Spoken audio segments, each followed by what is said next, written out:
하나님 말씀 빌립보서 2장 12절부터 18절까지 말씀 봅니다. 그러므로 나의 사랑하는 자들아, 너희가 나 있을 때뿐 아니라 더욱 지금 나 없을 때에도 항상 복종하여 두렵고 떨림으로 너희 구원을 이루라.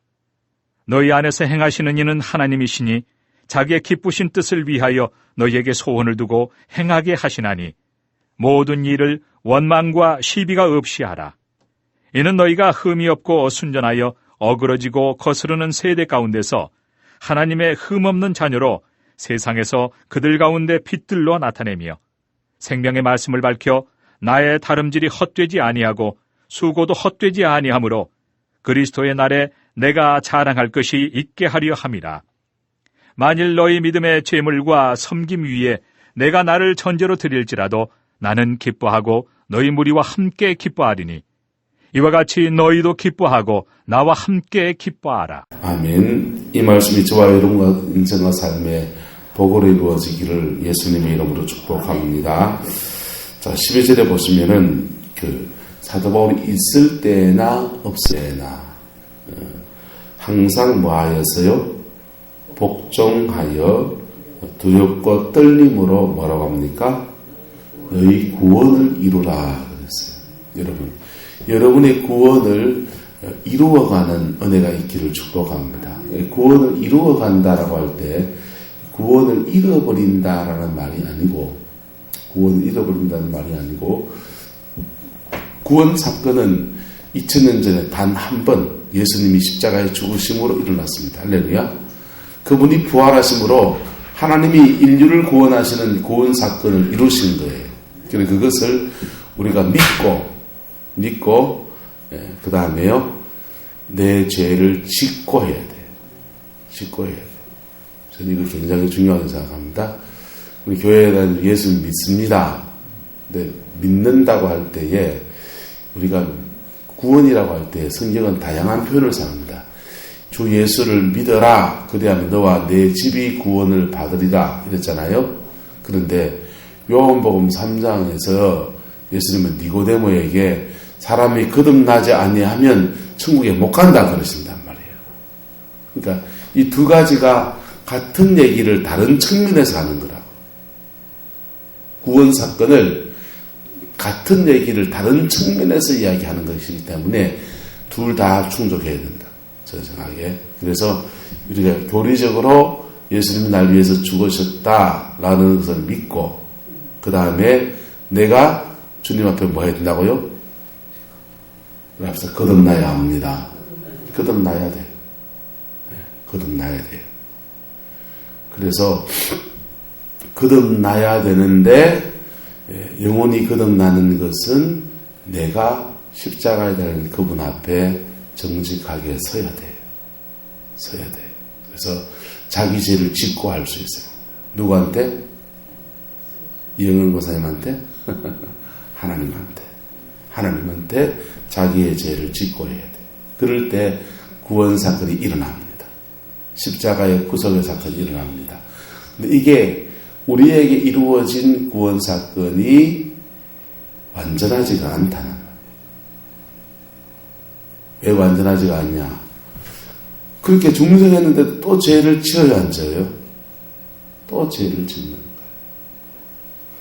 그렇게 거듭났는데도 이 땅 가운데 살다 보니까 또다시 죄의 문제와 또다시 살아가면서 상처 또 받아요, 안 받아요? 예? 내게 상처 준 사람 그거 하나님 용서합니다. 은혜가 와서 너무 행복하게 그렇게 했는데 또 나가면 그 인간이 또 상처 줍니까 안 줍니까? 열불 또 채이게 하잖아요. 그러니까 주님이 우리에게 주시는 구원이라는 은혜는 완전한데 그것이 우리 안에 이루어져 있는 것들이 완벽하지가 않아요. 언제까지? 우리가 생명 다하는 날까지 완벽하지가 않아요. 여기에 이단들이 파고들어. 이 문제에 이단들이 파고들어서 봐라. 예수가 와서 십자가에 죽어서 우리의 죄를 대속했다고 하는데 실제 니한테 이루어진 것은 완전한 게 아니지 않느냐. 완전해야 안전하지 않아요? 완전하지 않다고요. 완전한 게 아니지 않느냐. 완전케 하는 역사가 일어나야 되는데 그 일이 일어나려면은 새로운 은혜가 필요하다는 거예요. 그 새로운 은혜가 필요한데 문선명이는 그것을 피를 갈라야 된다는 거예요. 이우성이는 생수로 새로 갈라야 된다. 그래가지고 피가름이라든지 생수가름이라든지 하는 그 교리가 등장을 하는데 그 교리들이 다 없는 교리예요. 이단들은 그렇게 이 틈에 파고드는데 정통신앙은 여기에 대해서 뭘 말하느냐 말이에요. 뭘 말하느냐. 따라서 이미 이루어졌고 아직 이루어지지 않은 은혜. 하나님의 은혜가 이미 십자가의 보혈의 피로 부활의 역사로 이미 우리에게 그 은혜로 우리에게 이루어졌고 중생할 때 이루어졌고 할렐루야. 이미 이루어졌는데 우리가 이 땅 가운데 살아가면서 죽을 때까지 이루어가야 되는 부분이 있는. 죽을 때까지 이루어가다가 언제 완전해집니까? 우리가 임종을 맞이할 그때에 완전케 되어지는 역사가 일어나는 거예요. 그래서 장로교단 소율문답에서 사람이 죽을 때에, 성도가 죽을 때에 하나님께로부터 성도는 어떤 은혜를 얻게 되느냐? 답이 뭐냐 하면 성도가 죽을 때에 하나님은 그에게 완전한 거룩함을 그에게 주어서 완전히 거룩하게 하신다. 할렐루야. 그날에 완전히 거룩해진대. 지금은요, 불완전한 가운데서 우리는 이 중간에 끼어있는, 이 초림과 재림 사이에 끼어있고, 내가 중생한 것과 주님이 완전케 하시는 그 사이에 끼어서 여기서 투쟁하는 존재로 살아가는 겁니다. 이 가운데 끼어서 우리가 이 속에서 나의 죄와 싸우고 상처와 부딪혀가면서 세상 속에 부딪혀가면서 그 속에서 자신의 구원을 이루어가는 존재인 겁니다. 그래서 12절에 너희가 나 있을 때든지 나 없을 때든지 항상 복종하여 누구에게요? 하나님께 또 성령께 복종하여 두렵고 떨림으로 무엇을 이루라? 너희 구원을 이루어 가라는 겁니다. 여러분의 구원이 하나님 앞에 완전한 줄 믿습니다. 그런데 그것을 또한 주님 안에서 이루어가는 존재라는 거예요. 이것을 신학적인 말로는 올레리 난옛이란 말을 사용하는데 어쨌든 십자가에서 여러분 십자가에서 근데 이 중간에서 어떤 일이 일어나냐면요. 이 중간에 끼어있는 속에서 믿음으로 취할 때마다 승리가 내 것으로 주어지는 거예요. 예? 가정에 흐르는 저주, 가게로 흐르는 저주 이것 때문에 한국교회에 굉장한 논란이 되어 있고 어떤 사람들은 아직까지 이 문제에 대해서 오해를 하는 분들이 계세요. 가게로 흐르는 저주, 예수님이 나무 위에 달려서 모든 저주를 다 끊으시는데 무슨 저주가 있나? 예? 한번 따라합시다. 저가 나무 위에 달려 저주를 받았은 전적 이는 아브라함의 축복이 너에게 임하게 하려 함이라. 갈라디아 3장 14절 말씀이에요. 주님이 나무 위에 달려서 저주를 다 받으셔가지고 너희의 모든 저주를 다 짊어지셨다는. 그러니까 우리 아브라함, 위대한 아브라함의 축복을 받는 존재라는. 그렇게 주님이 모든 저주를 다 짊어졌는데 무슨 저주를 말하냔 말이에요. 무슨 저주. 그래서 그게 이다이다. 이래가지고 한국교회에 아주 굉장한 논란이 되었습니다. 근데 구약성경에는요, 아버지의 죄를, 부모의 죄를 갚되 자녀손 몇 대까지? 3, 4대까지 내려간다. 여러분, 아버지의 죄를 갚되 3, 4대 지나면 어떤지 아세요? 3, 4대 가시면 6대, 7대 넘어가면 어떤지 아십니까? 할아버지가 죄를 짓고 3, 4대 내려가면 이쪽 3, 4대 윗대에서 심각한 죄를 지은 사람들은요, 완전 무당이라든지 이런 집안들 있잖아요. 이런 심각한 죄를 지은 집안들은 3, 4대 내려가면 자녀가 끊어져 버려요. 자녀가 이래 죽고 저래 죽고 저래 죽고 해가지고 다 죽어버려요. 그래가지고 3, 4대 지금 씨가 말라붙으니까 3, 4대까지 가는 거고, 작은 죄들이잖아요.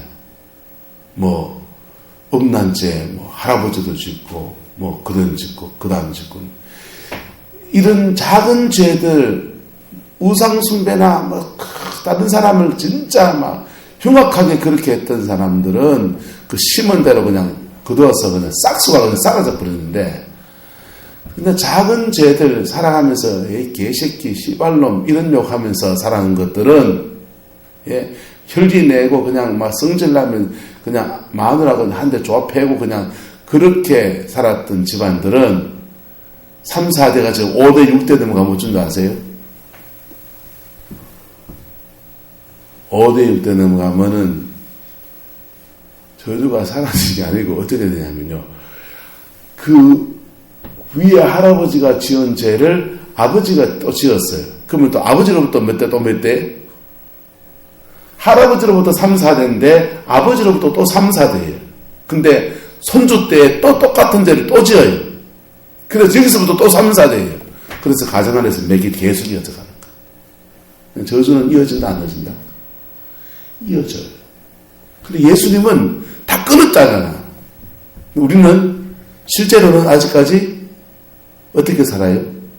끊어진 속에서 삽니까? 덜 끊어진 것 속에서 고통하면서 치열하게 투쟁하면서 삽니까? 덜 끊어진 데서 치열하게 투쟁하면서 삽니다. 이게 우리가 이루어가야 될 구원의 영역들인 겁니다. 이게 이미 십자가에서 이루셨고 아직 완전히 이루어지지 않는 그 중간에 서서 우리가 믿음으로 치해가면서 구원을 이루어가는 믿음의 여정입니다. 무슨 말인지 이해가 되시는 분은 이해가 되고 안 되는 분은 안 되고. 보세요. 예수님이 다 이루셨어요. 할렐루야. 다 이루셨어요. 할렐루야. 그런데 내가 기도하면서 원수와 부딪히면 주님이 도우셔야 안 도우세요?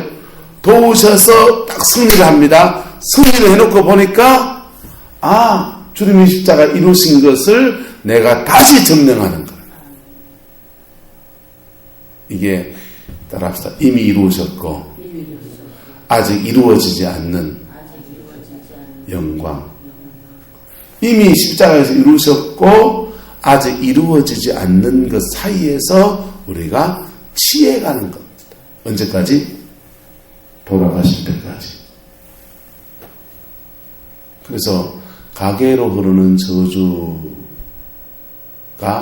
있다, 또 없다 라고 그것 갖고 치열하게 논쟁하는 사람들은, 이건 에스코달라지 종말론이라고 하는데 종말론의 가장 기본을 몰라서 주님이 이미 이루셨고 우리가 아직 재림 때까지 이루어가야 되는 부분들이 있는 겁니다. 할렐루야. 그래서 저주도 마찬가지예요. 예수의 이름으로 끊으시기를 축복합니다. 끔이 끊으면서 우리는 이루어가는 겁니다. 끊으면서 이루어가는 거예요. 그래서 여러분 가정에 무당이나 또 저희 스님들은 출가성들은 알을 안 낳았으니까 대가 그냥 끊어져 버리잖아요. 근데 무당들은 맥을 이어져 가니까 이게 계속 가다가 3세대 가면 대가 끊어져 버려요. 그 다음 끊어지니까 새로운 사람을 또 치에다가 또 무당을 또 만들고 그렇게 그들은 그렇게 하는 것입니다. 작은 죄들은요 그만큼 큰 죄는 아닌데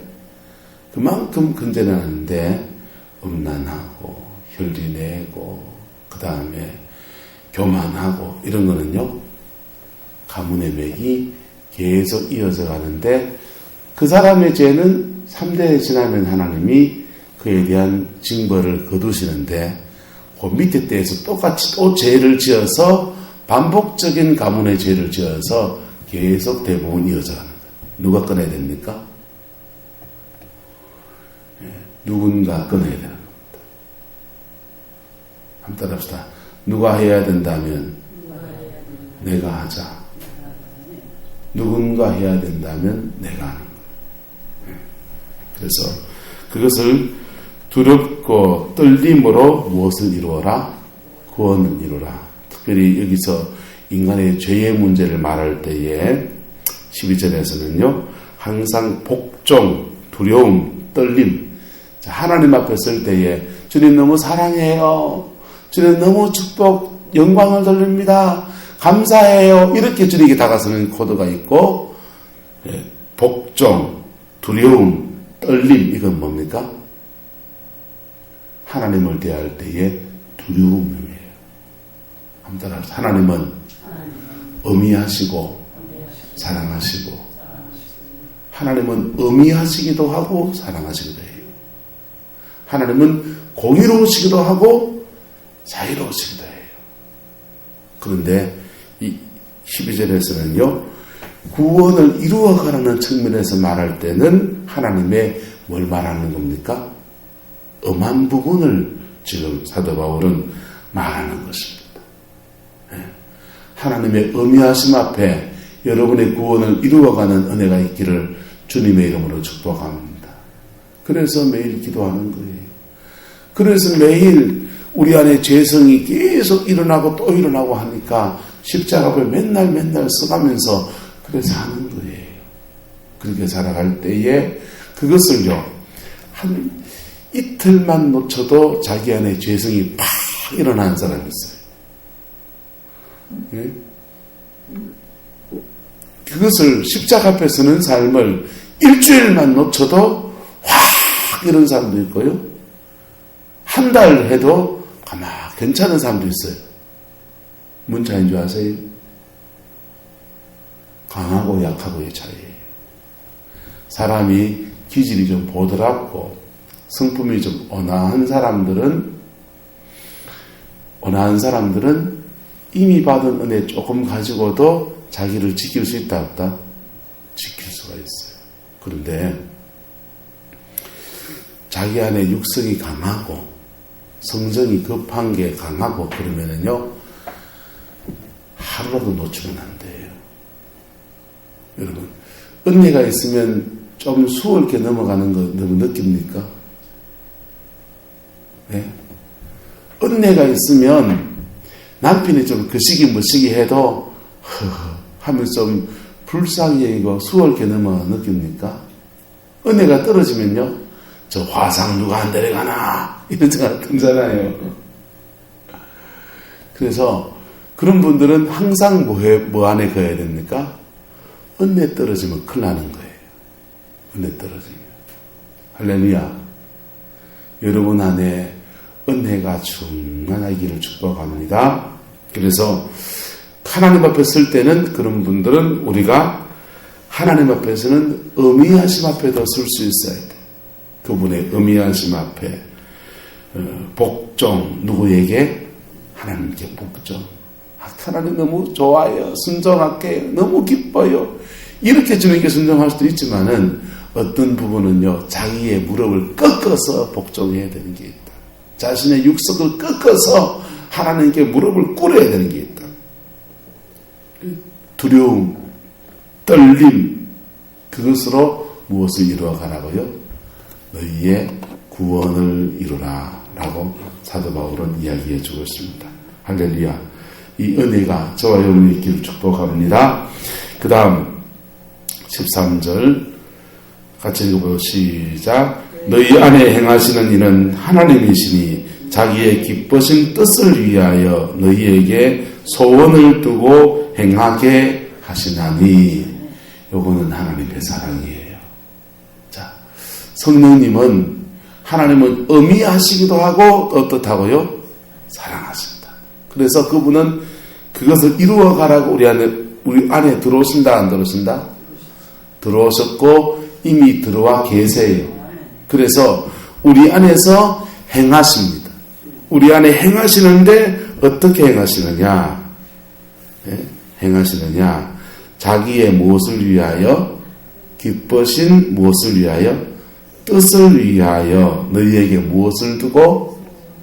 소원을 두고 행하시나니. 자, 주님은 여러분 안에 무엇을 두고 행하신다? 소원을 두고 행하십니다. 소원을 두고. 그래서 여러분 안에 소원을 두시기 때문에 이렇게 소원을 두실 때 우리에게 주님의 음성은 이래 들립니다. 따라 네가 내 말을 들으라 이래 안 하고 아이고 내가 주의 말씀 따라가야 되는데 내가 주님 말씀 따라가야 되는데 이렇게 들리든지 아니면은 어떤 상황에서 성경 구절 하나가 툭 떠오르면서 너희 안에 이 마음을 품어라. 이는 곧 그리스도 예수의 마음이 맞아. 말씀이 그래 돼 있지. 이때 내가 주님의 마음으로 대해야 되겠다. 이런 마음이 턱 일어나게 하든지 아니면은 연일에 김문택 목사님처럼 찬송이 떠오르는 마음에 막 죄를 짓고 싶다든지 마음에 막 울적하고 막 그럴 때 찬송이 탁 떠오르면서 그 사랑 얼마나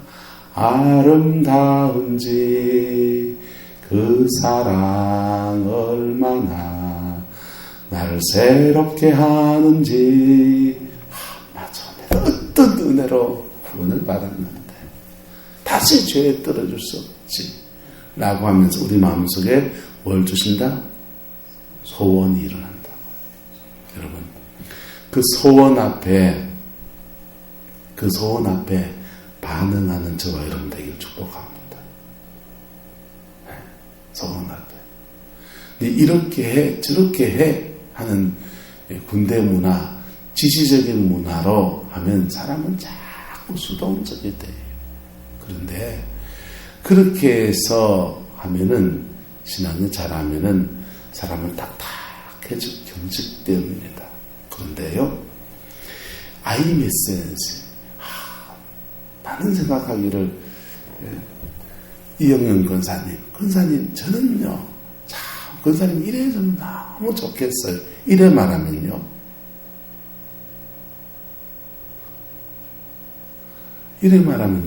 상대방에게 상처 주지 않고 인격적이면서 자기 할 말을 다 하는 거라고. 네? 강만종 주사님 너무 좋은데 좀 이렇게 더 해주시면 더 좋겠어요. 이래 말하면요 칭찬은 고래도 춤추게 한다고. 예? 그런데요 이 아이 메시지는 그 사람 속에 들어가서 할 때 더 강력해지는 겁니다. 하나님은 영이세요. 그리고 그 영이신 그분은 십자가의 죽으심과 부활을 통해서 우리 속에 뚫고 들어오셨어요. 그리고 우리 안에 계세요. 우리 안에 계시는 그분은 우리 속에서 소원을 두고 우리의 소원을 가지고서 말씀합니다. 여러분의 열망, 여러분의 소원이 하나님의 뜻인 경우가 많다 적다? 많아요. 우리의 소원이 통일이 아니고 우리의 소원이 주님의 뜻인 경우가 많아요. 하나님의 레마의 음성을 듣는 법 가운데 하나의 방법은 바로 내 속에 기도할 때 일어나는 소원 잡는 겁니다. 할렐루야. 그렇게 그 소원을 두고 행하게 하시는 분이라는 겁니다. 자, 12절과 13절을 종합해 봅시다. 주님은 우리에게 엄하게 다가오십니다. 그래서 두렵고 떨림으로 하나님 앞에 이루어가야 될 부분이 있습니다. 할렐루야. 그 다음 주님은 또 우리에게 깊은 사랑 가운데서 우리 안에 내주하십니다. 그리고 그 사랑 안에서 우리에게 소원을 던지십니다. 소원. 이 두 가지가 다른 뜻일까요? 같은 뜻일까요? 같은 겁니다. 같은 하나님의 뜻인데 탁해서 엄하고 부드럽고 공의롭고 사랑이고 이것이 둘 사이에서 이렇게 어우러져 가면서 우리가 이루어져 가는 거예요. 주로 12절의 말씀은 우리가 순종하지 않을 때 주어지는 경고의 메시지고 13절의 말씀은 그 말씀을 이루어 가려고 할 때에 주님이 우리에게 말씀하시는 방식이에요. 여러분, 그래서 기도하고 경건하게 살고자 하는 자에게는 13절의 말씀을 드리고 싶고요. 그래 잘 모하는 사람들에게는 12절의 말씀을 드리고 싶습니다. 12절의 말씀도 못 받는 사람들은요, 그때부터는 뭘로 말할까요? 주님은 입을 닫으시고 말씀 안 하세요. 말씀 안 하시고 그때부터는 따라합시다. 삶에서 고난 중에 깨닫게 하신다. 그래서 고난 중에 깨달으실래? 한차자 권사님, 말로 할 때 근육이 났겠지.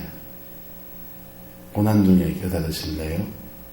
그건요, 나에게 고통이고 내게 속한 사람들에게 고통이에요. 네.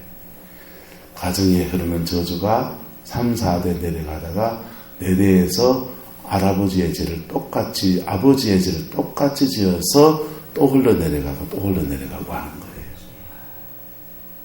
그런 역사가 여러분의 가정과 삶에서 끊어지기를 주님의 이름으로 축복합니다. 보혈에 있는 걸 다 끊어지고 깨끗하고 정결하고 아름답고 복된 믿음의 역사를 흘려보내주는 은혜가 있기를 주님의 이름으로 축복합니다. 그래서요, 14절에 모든 일을 원망과 시비가 없이 하라. 이는 너희가 흠이 없고 순전하여.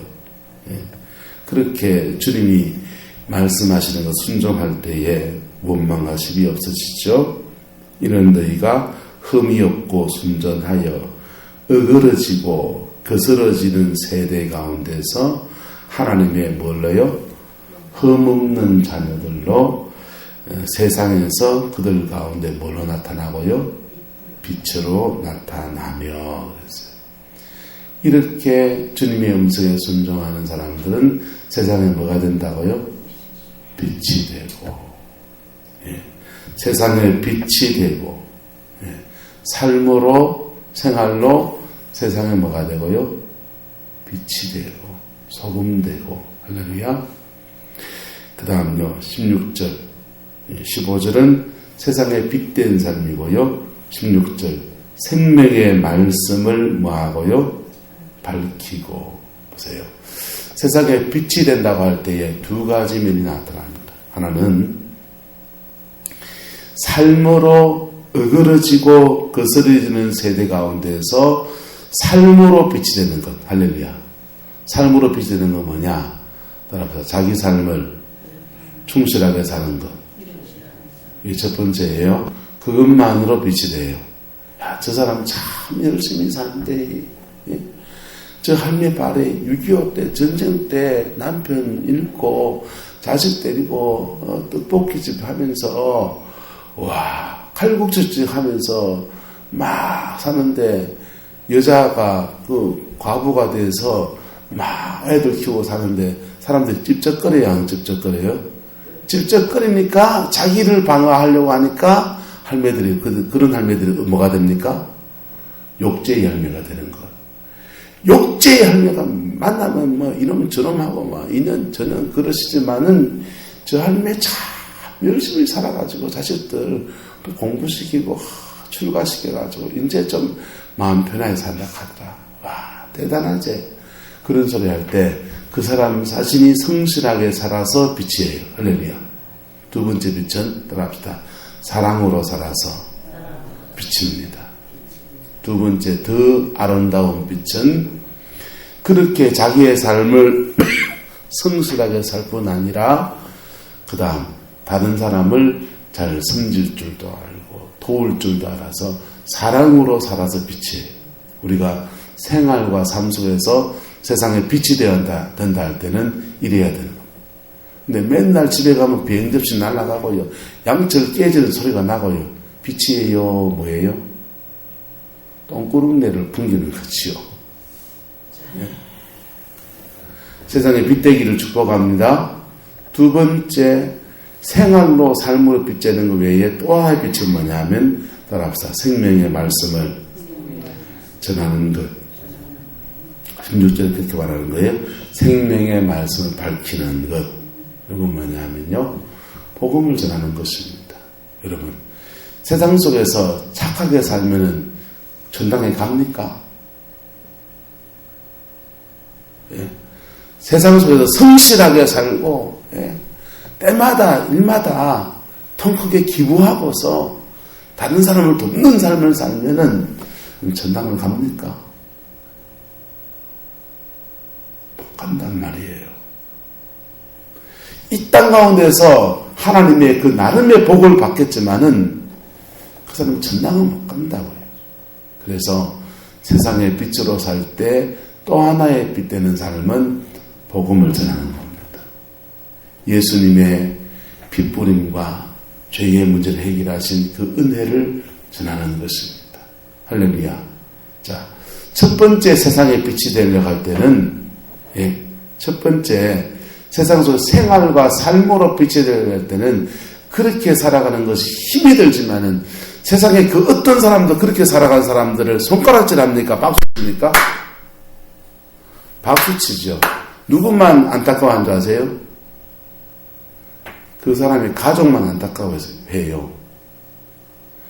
세상 사람들은 저 사람 너무 귀하다라고 말하지만은 그 사람 가족들은요, 야가 그래가지고 장가는 어째가려고 하노, 돈은 어쩌고 저 자식은 어쩌고 먹여 살리려고 하노 하면서 옆에 사람들은 걱정을 한다. 그런데 세상 사람들은 저 사람 참 성실하다, 저 사람 참 이웃간에 참 잘 지내고 복스럽게 살아간다, 칭찬합니다. 그런데 복음을 전하는 빛이 되려고 할 때는요, 복음을 전하는 빛이 되려고 할 때는 핍박이 와요. 왜? 이건 영의 문제거든요. 영의 문제거든요. 영적인 문제가 부딪히기 때문에 이때부터는 핍박이 옵니다. 어려움이 옵니다. 네, 그럼에도 불구하고 교회는 항상 이 두 가지 빗대는 일들을 들실과 날씨처럼 엮어가면서 이렇게 하나님의 나라를 확장해가는 것입니다. 만약 이것이 한쪽만 생기면요, 하나만 가지면 이건 신앙이 이상해져 버려요. 자기의 삶은 안 되는데, 생활과 삶은 안 되는데 예수 믿고 전당 가지, 네 복장이나 고치라. 그 소리를 수도 없이 듣는. 예? 전 청년 시절에 차만 타면 복음을 전하고 택시만 타면 복음을 전해드렸어요. 근데 택시 타고 복음을 전하다가 보면요, 개인적인 얘기를 하게 되잖아요. 1시간씩 30분씩 하게 되니까. 그럼 얘기를 하다 보면요, 예수 믿는 사람들한테 사기당한 사람들 수태 만나는 거예요. 그때 만날 때마다 어느 장로한테 사기당해가지고 내 사업 완전히 꼬라박고 지금 택시 운전하고 지금 막장인데 내한테 무슨 교회 다니냐고요? 그 소리 듣는. 그럼 뭐 해야 됩니까? 예수 믿는 사람이 다 그런 사람밖에 없는 줄 압니까? 하나님을 보고 예수를 믿어야지. 그 사람 보고 믿으면 안 된다 아닙니까? 이런 말 하면 됩니까? 안 됩니까? 이런 말 하는 사람 바보예요. 그런 사람을 만나면 사과해야 됩니다. 죄송합니다. 예수 믿는 사람들이 제대로 잘 살지 못해서 선생님한테 그렇게 큰 누를 끼쳤네요. 저는 그분하고는 잘 모르지만은 저는 예수 믿는 사람이고 목사의 길을 걷는 사람인데 사람들을 잘 지도를 못해서, 신앙 안에 잘 지도를 못해서 그런 거니까 선생님 용서해 주십시오. 복음 전도 그때부터 멈춰요. 사과합니다. 좀 사과하고 죄송하다 그러고, 인사하고 다음에 마음 열리시면 꼭 교회 나가시면 좋겠습니다. 정중하게 보내드립니다. 여러분, 이 땅 가운데서 복음이 들어와서 100년이 넘었습니다. 100년이 넘어서 세상 이 구룡포만 해도 교회가 13개예요. 대한민국 전체에 교회 없는 동네는 한 동네도 없어요. 그런데 교회가 주춤하고요. 복음의 진보가 더 이상 안 나가고 있어요. 왜 그런 줄 아세요? 삶이 받쳐주지 않아서 그래요. 그리스도인들의 삶이 받쳐주지 않아서 그래요. 교회에서는 장로님이고 교회에서는 권사님인데 시장통에서는 그 이놈 저놈으로 통하면 어떻게 복음이 진짜 전파되겠어요?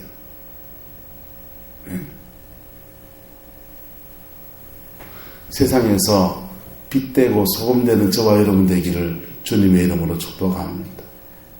그리고 생명의 말씀도 전해져야 돼. 그리고 그 삶과 함께. 할렐루야. 자, 구원을 이루어간다고 할 때요, 내 안에서 이루어가는 것과 내가 사명을 감당해 나가면서 내 바깥에서 이루어져가는 영역이 이렇게 또 나누어지는 겁니다.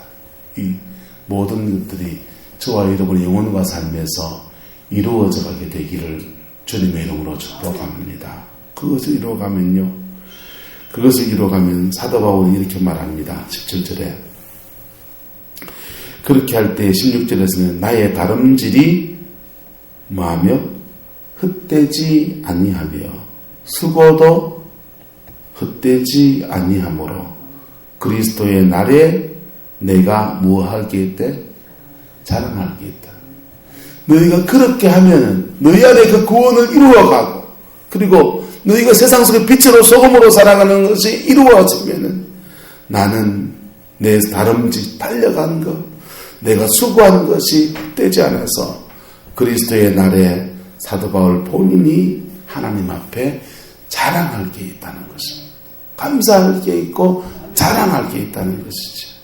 그리고 그것이 이루어지기 위해서 17절에는요.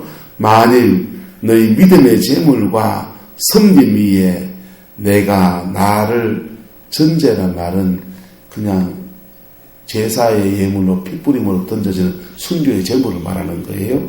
내가 나를 제물로 드릴지라도 나는 뭐 한다고 합니까?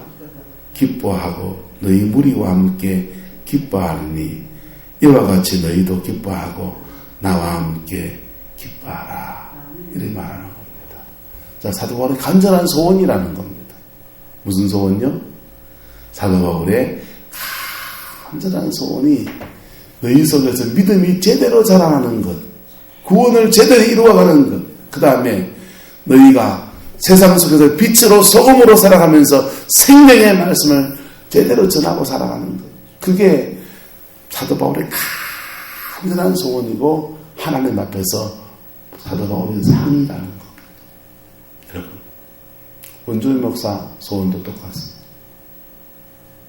원주의 목사의 소원도 똑같지요. 목사의 소원은 똑같지요. 여러분, 이것이 이루어질 때 여러분들에게도 복이다, 복이 아니다? 여러분들에게도 복이에요. 여러분들에게도 복이에요. 세상에 빛이 되려 할 때에 양초가 자기를 태워서 그러잖아요. 예? 세상에 소금이 되려 할 때에 소금이 자기를 녹여서 그래 되니까 사실은 세상에서는 손해보는 것이지요. 그런데 손해보는 것 같은데 하나님은 준다 안 준다? 주잖아요. 줌으로써 받는 것을 그가 이루어가는 거라고요. 그래서 하나님이 그것을 달아봐서 합격할 때는요. 하나님이 주시는 것은 통이 달라요. 쫀쫀하게 째째하게 그래 주는 분이 아니십니다. 그분의 축복을 하실 때는요. 그분이 우리를 다루실 때는 쫀쫀하게 그냥 계산 철저하게 하시지만요. 우리를 신뢰해서 다 믿고 맡길 때는 진짜 믿고 맡기십니다. 그 은혜가 저와 여러분의 가정과 삶이 이루어지게 되기를 주님의 이름으로 축복합니다. 옆 사람 얘기합시다. 당신은 빛이십니다. 빛답게 삽시다. 기도합시다. 사랑과 은혜가 많으신 아버지 하나님, 주님을 사랑하고 주님 의지합니다. 꼭 예선에 승리하는 저희가 될 수 있게 축복하여 주시옵소서. 복음의 능력 안에 살게 하시고 복음의 권능 안에 쓰임받게 하시고 복음의 영광을 이뤄가는 저희 모두가 될 수 있게 성령님 주장하여 주시옵소서. 주님 사랑합니다. 예수님의 이름으로 축복하며 기도드리옵나이다. 아멘.